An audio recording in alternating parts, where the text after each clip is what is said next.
नमस्कार दोस्तों, बहुत बहुत स्वागत है न्यूज़ टाइम के अंदर। दोस्तों, शंघाई कोऑपरेशन ऑर्गेनाइजेशन के समिट में जो हुआ वो शर्मनाक है। शर्मनाक इसलिए कि भारत की ओर से राजनाथ सिंह और डोवाल वगैरह वहाँ पर थे और वहाँ पर जॉइंट कम्युनिकेशन तो इशू नहीं हो पाया क्योंकि बड़े बड़े शब्दों में भारत में स्टोरी सुनाई गई कि राजनाथ सिंह ने अपने पेन यूज़ नहीं किया, पेन रख दिया और जॉइंट डिक्लेरेशन के ऊपर साइन करने से मना कर दिया क्योंकि उसके अंदर पहलगाम का जिक्र नहीं था, जबकि जाफर एक्सप्रेस और बलूचिस्तान के जिक्र थे। जब आपत्ति उठाई गई तो उन्होंने कहा कि यही कम्युनिकेशन रहेगा, चेंज नहीं किया जाएगा। तो राजनाथ सिंह ने कहा कि हम साइन नहीं करेंगे। अब साइन नहीं करेंगे तो जॉइंट कम्युनिकेशन इशू नहीं हुआ।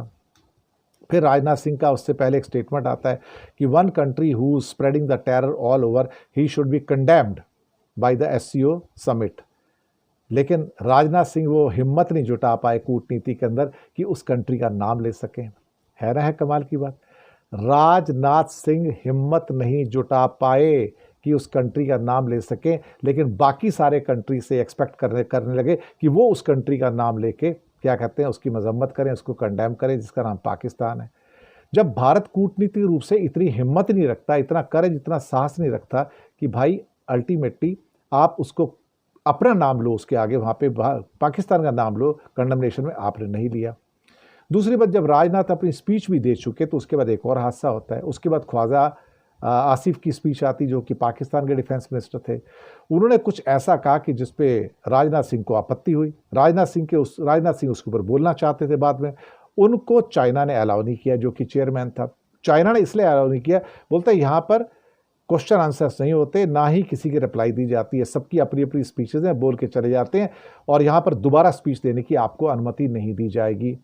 तो राजनाथ तिलमिला के रह गए कि मुझे दोबारा स्पीच देने की अनुमति क्यों नहीं दी गई, मुझे अपने पॉइंट्स रखने की अनुमति क्यों नहीं दी गई। बोलते नहीं, यहाँ पे आर्गूमेंट्स नहीं होते, सबकी अपनी अपनी स्पीच है, सब अपनी स्पीच दे के चले जाते हैं और आपको सुनना पड़ता है। इसके अलावा आपके पास कोई रास्ता नहीं है और हमारी परंपरा भी ये नहीं है कि हम आपको 2 बार बोलने का मौका दें यहाँ पर। इससे भारत को और तिलमिलाहट हुई और ख़ासतौर से राजनाथ सिंह को तिलमिलाहट हुई कि मुझे जो ख्वाजा आसिफ ने जो इल्ज़ामात लगाए थे भारत के ऊपर, उसका वो जवाब नहीं दे पाए। तो पहला तो ये होगा कि भारत उस हिम्मत को नहीं जुटा पाया जिसके द्वारा कि वो पाकिस्तान का उस मंच पर जाके नाम लेता और फिर जॉइंट डिक्लेरेशन पे साइन नहीं किया, ये कह के कि पहलगाम नहीं था। लेकिन ये उम्मीद करना जॉइंट स्टेटमेंट के बाद में जो उनका अपना स्टेटमेंट आता है कि some country is spreading the terror in the world and he should be named by the SCO summit. तो भैया वो सम कंट्री कौन सा है, बताओ तो सही। तो इंडिया खुद नाम लेने को तैयार नहीं है, लेकिन चाहता है कि बाकी एससीओ के जो कंट्री थे, समिट के जो कंट्री थे, वो उसका नाम लेके उसकी मजम्मत करें, उसको कंडेम करें, क्रिटिसाइज करें।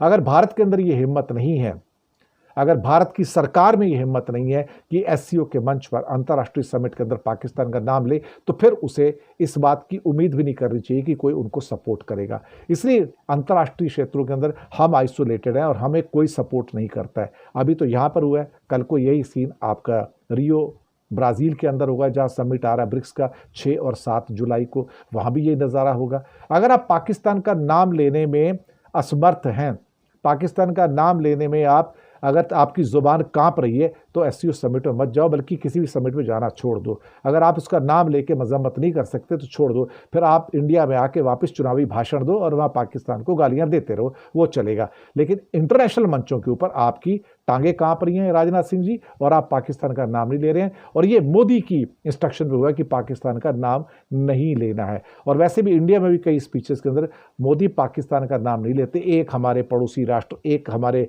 जो एक ऐसा राष्ट्र जिसके साथ हमारी बनती नहीं है, ऐसे कह के उल्टी उल्टी बातें करते हैं और डायरेक्ट नाम लेने से हिचकिचाते हैं। शायद अंदर ही अंदर से सरकार बहुत डरी हुई है कि पाकिस्तान तो इस टाइम आइसोलेटेड नहीं है, लेकिन इंडिया इस समय बहुत ज़्यादा डिप्लोमेटिकली आइसोलेटेड है। और एससीओ में जो हमारा ग्रॉस फेलियर था 2 मुद्दों के ऊपर, कि जहाँ पर पहलगाम नहीं आया वो हमारा फेलियर था, उसके बाद राजनाथ को दोबारा बोलने का मौका नहीं मिला, ये भी हमारा फेलियर था, और जॉइंट डिक्लेरेशन के अंदर भारत के अनुसार काम नहीं हुआ, ये भी हमारा फेलियर था। और पाकिस्तान का नाम नहीं ले पाए राजनाथ सिंह वहाँ पर, ये शर्मनाक था और लज्जाजनक था। शुक्रिया आपका।